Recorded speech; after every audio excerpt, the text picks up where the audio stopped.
नमस्कार दोस्तों, मैं Saurabh brain boost by Saurabh में एक नए टॉपिक के साथ आपके सामने उपस्थित हूं। दोस्तों, आज का मेरा टॉपिक है स्वामित्व योजना।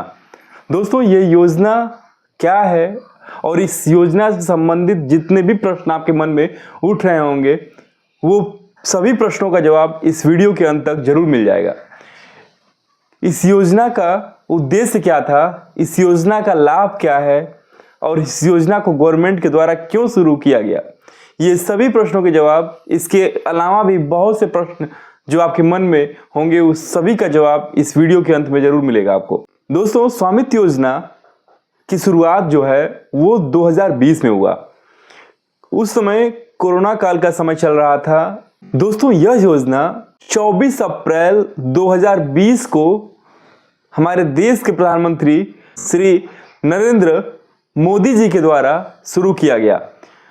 वह दिन था 24 अप्रैल 2020। 24 अप्रैल को राष्ट्रीय पंचायती राज दिवस भी मनाया जाता है। उसी दिन इस योजना की शुरुआत हुई थी।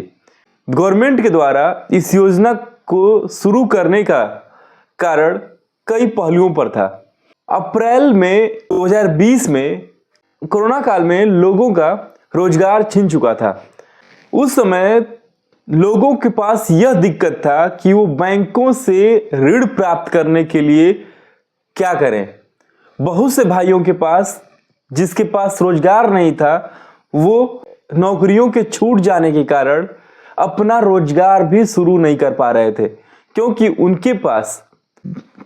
जिनके पास खेत या अन्य संपत्तियां नहीं थी और उनके रोजगार भी नहीं थे, वो बिजनेस को शुरू करने के लिए पैसों की दिक्कतों की वजह से अनेक परेशानियों के शिकार हुए। दिक्कतें मैंने बता दिया कि शुरुआत कैसे हुआ। ये तो मैंने एक बताया कि लोन लेने की समस्या थी उनके पास और उनके पास कागजात नहीं थे। यानी वो कैसे, भाई घर तो सभी का होता है, अपना घर होता है, अपना निवास स्थान होता है, लेकिन जब हम शहरों में जाते हैं तो कहीं रहने के लिए तो किराए का घर लेना पड़ता है। लेकिन जब नौकरियां छूटती हैं तो हम वापस अपने घर की ओर आते हैं, और उस घर का अगर हमारे पास कोई कागज ना हो तो हम क्या करेंगे।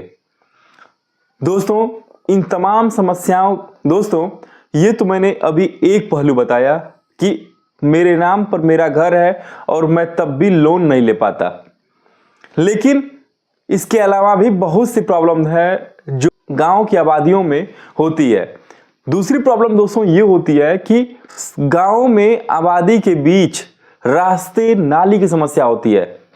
जिस गांव में नाली और रास्ते की समस्या हो और वहां के लोगों का आना जाना दुभर हो, केवल जिनके ऊपर बीत रहा होगा वही इस बात को समझ सकते हैं। दोस्तों, ये हुई दूसरी समस्या। दोस्तों, आबादी में जब दिक्कतें होती हैं और जमीन का कोई नक्शा नहीं होता, तो ये समस्या होती है कि मेरा जमीन या मेरा जो सहन है वो कहाँ तक है। इस सहन को लेकर के, अपनी जमीन को लेकर के आपस में हमेशा गांव में विवाद बना रहता है, जो कि ये विवाद तहसील स्तर पर भी सुलझाया नहीं जा सकता। क्यों तहसीलों पर यह सुलझाया नहीं जा सकता? दोस्तों, तहसीलों पर यदि आपकी भूमधरी का विवाद है, यदि गांव की सरकारी जमीन का विवाद है, तो उसका हल निकल जाता है। लेकिन दोस्तों, जब विवाद आबादी से संबंधित होता है तो यहां पर तहसील का पावर खत्म हो जाता है। क्यों? क्योंकि आबादी में केवल किसी एक काश्तकार का घर नहीं होता, आबादी में पूरा गांव बसा होता है। दोस्तों, आबादी का पूरा नक्शा लेखपाल साहब के भूनक्शा में मिल जाएगा, लेकिन उस आबादी के बीच बसे हुए काश्तकारों के घरों का नक्शा लेखपाल साहब के पास नहीं होता। इसीलिए तहसील स्तर पर इन विवादों का हल नहीं निकल सकता। जब ये मामले तहसील पर हल नहीं होते तो ये मामले दीवानी न्यायालय में भी जाते हैं। जब दीवानी न्यायालय में जाते हैं तो मामला वर्षों तक लंबित रहता है और इसका निष्कर्ष आने में सालों लग जाते हैं। दोस्तों, 2020 में हमारी सरकार के द्वारा स्वामित्व योजना लाई गई। उसका उद्देश्य ये था, उसका लक्ष्य ये था कि इन आगामी 4 सालों में, यानी 2024 तक जो वर्तमान में समाप्त होने वाला है, 2024 तक आबादी के सभी गांठों का सर्वेक्षण समाप्त कर दिया जाएगा।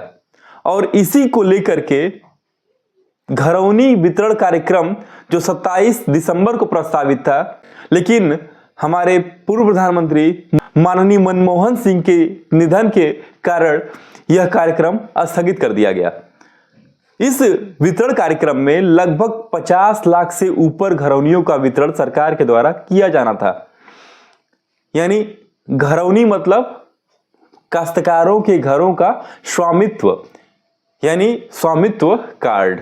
दोस्तों, अभी मैंने आपको ये बताया कि क्यों जरूरत पड़ी हमें स्वामित्व योजना की। लेकिन दोस्तों, स्वामित्व योजना में किन गांठों का सर्वेक्षण किया गया?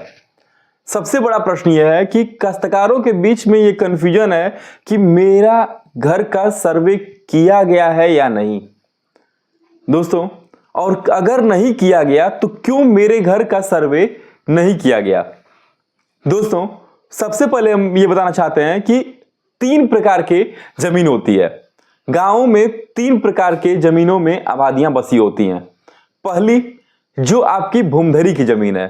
दोस्तों, ऐसी जमीन जो आपके नाम से है, उसमें यदि आबादी बसा है तो उसको दोबारा आपके नाम से करने की कोई जरूरत नहीं है। दूसरी जमीन जो है वो है सरकारी जमीन। दोस्तों, यदि कोई सरकारी जमीन है, जैसे नवीनपरती, बंजर, ऊसर, खलिहान या कुछ और, तो ये सरकारी जमीन है। इन गांठों का सर्वेक्षण स्वामित्व योजना के तहत नहीं किया गया। यानी क्यों नहीं किया गया? दोस्तों, ये आबादी तो आपकी बसी हुई है, लेकिन ये सरकारी जमीन पर है, ये सुरक्षित श्रेणी की जमीनों पर है। इस पर यदि आपका नवीनपरती, बंजर, ऊसर पर अगर आपका घर बनता है, या किसी खलिहान या किसी खेल के मैदान की जमीनों पर अगर आपका घर बना हुआ है, तो ये आपका आवासीय घर तो है, ये आपके लिए है, लेकिन ये एक प्रकार का अवैध अतिक्रमण होगा। इसे स्वामित्व योजना के तहत दर्ज नहीं किया जाएगा। दोस्तों, तीसरी जमीन जो है वह जमीन है आबादी श्रेणी 6-2 की जमीन।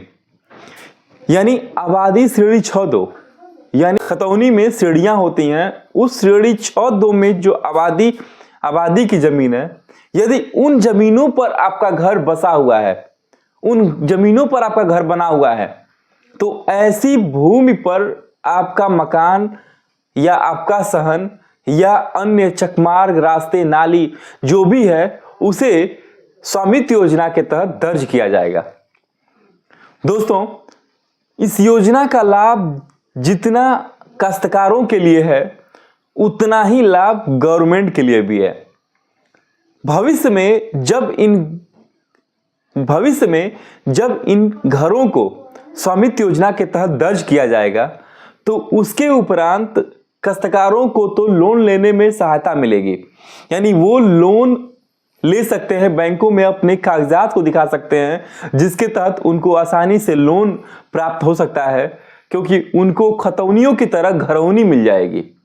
जैसे खतौनी खेत का होता है, उसी तरीके से घरौनी जो होगा वो घरों का होगा।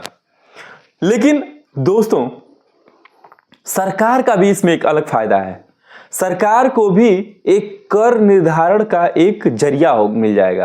यानी ग्राम पंचायत में जिस ग्राम पंचायत की आबादी होगी, उस ग्राम पंचायत को जितने भी घर दर्ज किए जाएंगे, उससे कर संग्रह का भी एक जरिया मिलेगा, जिसके तहत ग्राम पंचायत का कोष बढ़ेगा।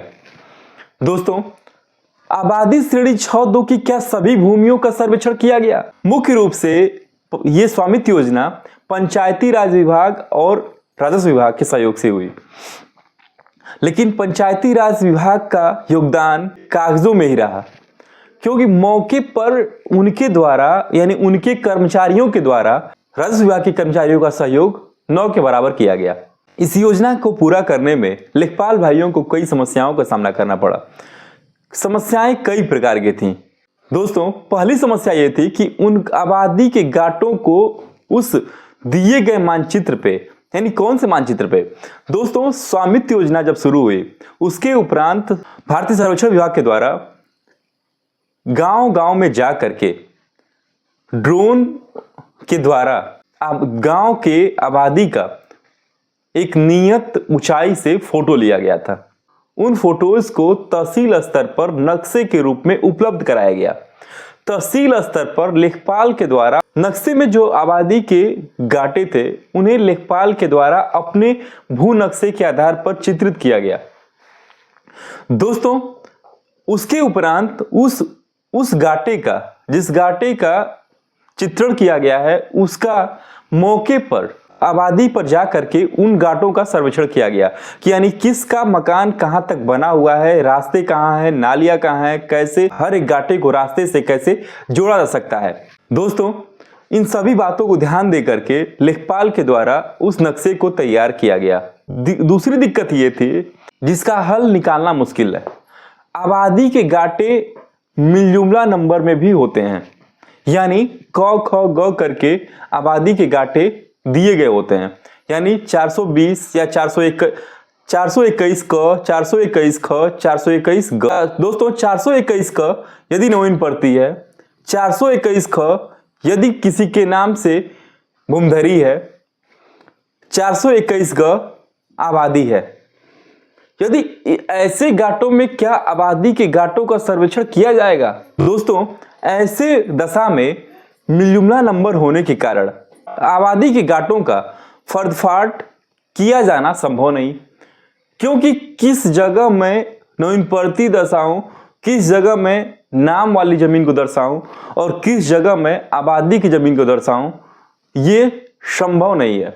इसीलिए दोस्तों, लेखपाल भाइयों को आबादी के गाटों को नक्शे में चित्रित करने में कई समस्याएं हुई। स्वामित्व योजना किस स्तर पर लागू की गई? दोस्तों, स्वामित्व योजना जो थी वो ग्रामीण स्तर पर लागू की गई, यानी यह योजना शहरी क्षेत्रों के लिए नहीं है, अर्थात नगर पंचायत, नगर पालिका, नगर निगम या किसी भी क्षेत्र के लिए इस योजना की व्यवस्था नहीं थी। यानी यह व्यवस्था केवल किसके लिए है? ग्रामीण क्षेत्रों की आबादी से संबंधित है। इस योजना के कई लाभ भी हैं। पहला लाभ मैंने आपको बताया कि अगर कागजात तैयार हो जाएंगे तो क्या होगा कि काश्तकारों को लोन लेने में सहायता मिलेगा। दूसरा पॉइंट यह है कि इससे आबादी में होने वाले विवाद कम हो जाएंगे, क्योंकि इसका भी नक्शा तहसील स्तर पर उपलब्ध रहेगा। दोस्तों, आबादी के विवादों में लेखपाल हाथ नहीं लगाते। क्यों नहीं लगाते? क्योंकि उनका पावर आबादी की जमीनों पर बिल्कुल नहीं होता और ऐसे मामलों से वे बचने का प्रयास करते हैं। दोस्तों, दूसरा पॉइंट मेरा यह है कि इससे आबादी में जो होने वाले विवाद होंगे वो कम हो जाएंगे। दोस्तों, तीसरा लाभ यह है कि इससे विकास कार्यों में तेजी आएगी। विकास कार्यों में तेजी कैसे होगा? दोस्तों, जब आबादी के नक्शे चित्रित कर दिए गए होंगे, उसमें नाली और रास्तों को भी दर्शाया गया होगा। इससे मौके पर विवाद की स्थिति कम होगी और सबका स्वामित्व जो होगा वो फिक्स्ड होगा। दोस्तों, जो नक्शे चित्रित होंगे उसी के आधार पर उनका स्वामित्व भी क्लियर हो जाएगा। अंत में बस यही कहना चाहूंगा, स्वामित्व योजना ग्रामीण स्तर की एक बहुत ही कठिन योजना थी, जिसे लेखपाल भाइयों के द्वारा बहुत ही आसान तरीके से किया गया। दोस्तों, क्या यह योजना सफल होगी या नहीं, कमेंट बॉक्स में कमेंट जरूर करिएगा। अगर दोस्तों वीडियो अच्छा लगा तो इसे लाइक और चैनल को सब्सक्राइब करना ना भूलें। धन्यवाद।